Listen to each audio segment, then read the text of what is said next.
देखिए, कांग्रेस पार्टी की पूरी तैयारी हरियाणा में, लोगों की तैयारी है। कांग्रेस पार्टी से भी ज़्यादा लोग तैयार है हरियाणा में।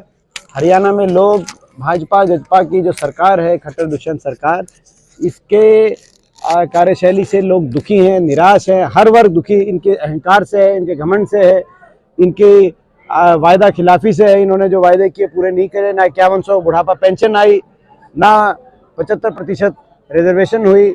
इन दोनों बातों के आधार पर ये समझौता हुआ था, इनका गठबंधन हुआ था, दोनों बातें खोखली निकली। आज प्रदेश के लोग बदलाव चाहते हैं। प्रदेश के लोग कांग्रेस पार्टी की तरफ चौधरी उपेंद्र सिंह हुड्डा जी के नेतृत्व में, चौधरी उदय भान जी की अध्यक्षता में कांग्रेस पार्टी के पक्ष में लोगों ने बदलाव करने का मन बना लिया। 5 राज्यों के जो चुनाव हुए थे उनका रिजल्ट भी परसों आया, क्या उम्मीद लग रही है आपको? 5 राज्यों के चुनाव हैं, इनमें कांग्रेस का बहुत अच्छा प्रदर्शन रहेगा। कांग्रेस पार्टी का हमें विश्वास है कि हर प्रदेश में बेहतरीन प्रदर्शन रहेगा। अधिकतर प्रदेशों में कांग्रेस की सरकारें बनेंगी और ये कल एग्जिट पोल ने भी दिखा दिया। और ये जो लगातार पिछले कुछ दिनों के अंदर जिस तरीके से कांग्रेस का कैंपेन पीक किया सही समय पे, उससे हमें पूरा विश्वास है कि कांग्रेस सरकारें बनेंगी।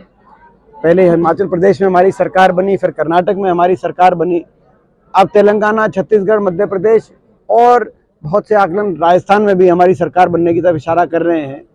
ये उन लोगों के लिए मैं समझता हूँ जनता का जवाब है जो लोग कहते थे कि कांग्रेस मुक्त भारत का जो बात करते थे। मैं समझता हूँ उन लोगों को भी सबक मिला होगा जिस तरीके से हर प्रदेश के अंदर कांग्रेस पार्टी का प्रदर्शन आ रहा है। क्या राजस्थान का जो असर है वो हरियाणा में पड़ेगा? रोहतक से आप लोकसभा का चुनाव लड़ेंगे, रोहतक से क्या इच्छा है आपकी? निश्चित रूप से रोहतक से लोकसभा का चुनाव जो है मैं समझता हूँ कि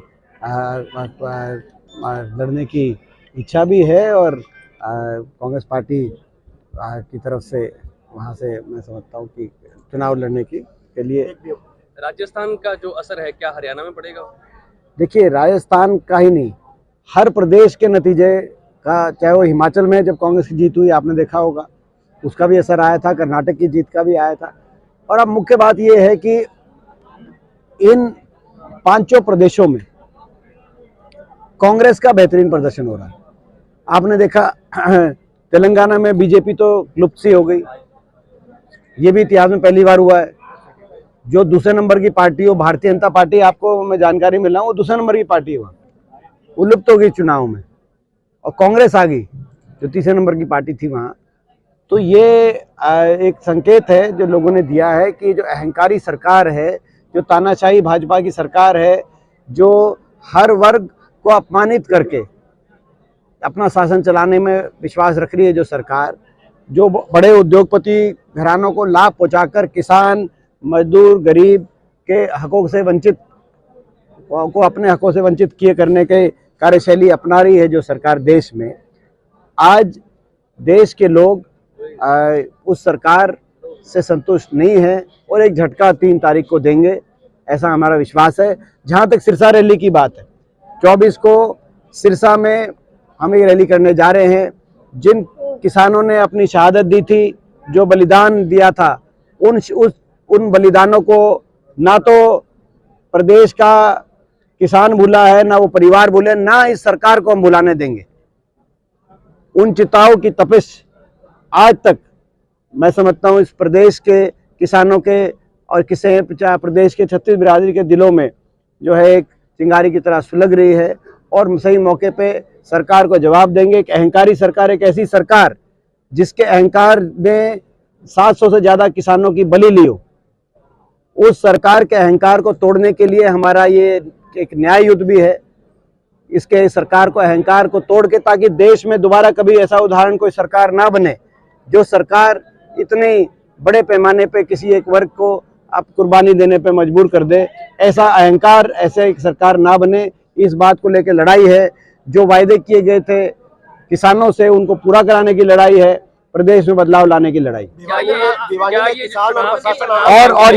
और ये इन्हीं बातों को लेकर शहीद किसान सम्मान, किसान आक्रोश, किसान मजदूर आक्रोश रैली, ये सिरसा में की जाएगी। दीपेंद्र जी, आपके स्वागत में आया सीएम आया के नारा लगे हैं, क्या क्या क्या माना जाए इसको? देखिए, ये पहले नारे दुष्यंत के स्वागत में लगते थे। देखिए ऐसा है, ये नारे ऐसा है, आप लोग मेरे को जानते हैं, मैंने आज तक कोई किसी पद के लिए कभी भी जो है मैंने कोई ना प्रयास किया, ना कोई मेरा पद पाना कोई लक्ष्य है। और हरियाणा में चौधरी भूपेंद्र सिंह हुड्डा जी के नेतृत्व में और चौधरी उदय भान जी की अध्यक्षता में हम लोग जो है बदलाव परिवर्तन लाने के लिए कांग्रेस पार्टी चल रही है। लोग चौधरी भूपेंद्र सिंह हुड्डा जी के नेतृत्व को याद करते हैं और आज इसी आधार पर कांग्रेस पार्टी की हवा पूरे प्रदेश से बनी हुई है और हम लोग सभी कार्यकर्ता के रूप में जो है कांग्रेस पार्टी को मजबूत करने के लिए प्रयास कर रहे हैं।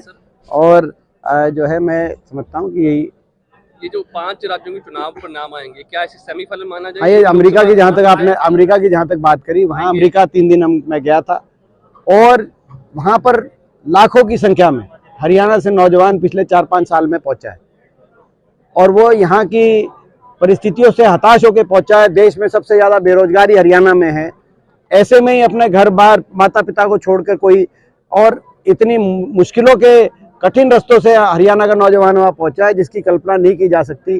3-3 महीने 6-6 महीने पनामा के जंगलों के अंदर से और डंकी के रास्ते और फिर मैक्सिको की जो है दीवार कूद के वहाँ पे हरियाणा का नौजवान पहुंचा है।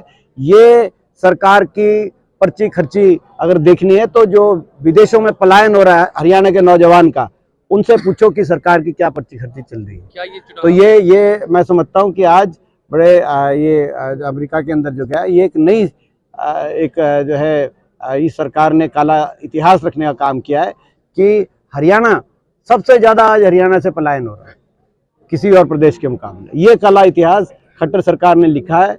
हरियाणा के नौजवान के भविष्य को अंधकार में करने का काम सरकार ने किया, इसीलिए भी हम सरकार से लड़ाई लड़ेंगे, परिवर्तन लाने की लड़ाई लड़ेंगे। बाकी क्योंकि लोग बहुत देर से बैठे हैं। चुनावों के बाद लोकसभा चुनाव होगा, क्या इसे सेमीफाइनल माना जाए? देखिए, हर चुनाव फाइनल होता है, हर चुनाव फाइनल हो, कोई सेमीफाइनल की कोई बात नहीं होती। जो इसके बाद जो मध्य प्रदेश का जो चुनाव है वो मध्य प्रदेश के लिए फाइनल है, जो छत्तीसगढ़ का चुनाव है वो छत्तीसगढ़ के लिए फाइनल है, और आपका सवाल आपके लिए फाइनल है और इनका सवाल इनके लिए फाइनल है। बीजेपी विकसित भारत संकल्प यात्रा निकाल रही है, कह रही है कि 56 दिनों में हर मतदाता तक पहुंचेंगे। ये जो है भारतीय जनता पार्टी 10 साल यात्रा ही निकालती रह गई। इन्होंने विकास तो कुछ किया नहीं। अगर विकास कराया होता तो ये यात्रा ना निकालते, वो विकास के अपने कार्य दिखाते कि हमने इतने थर्मल बना दिए, इतने परमाणु बना दिए, कारखाने बना दिए, इतने विश्वविद्यालय बना दिए, इतने एम्स बनवा दिए। ये बताने का काम करते हरियाणा में, मगर इन्होंने विकास तो कराया नहीं। 10 साल इनके यात्रा में निकल गए। अब इनको सत्ता से बाहर जाने की यात्रा कराने का काम जनता करेगी।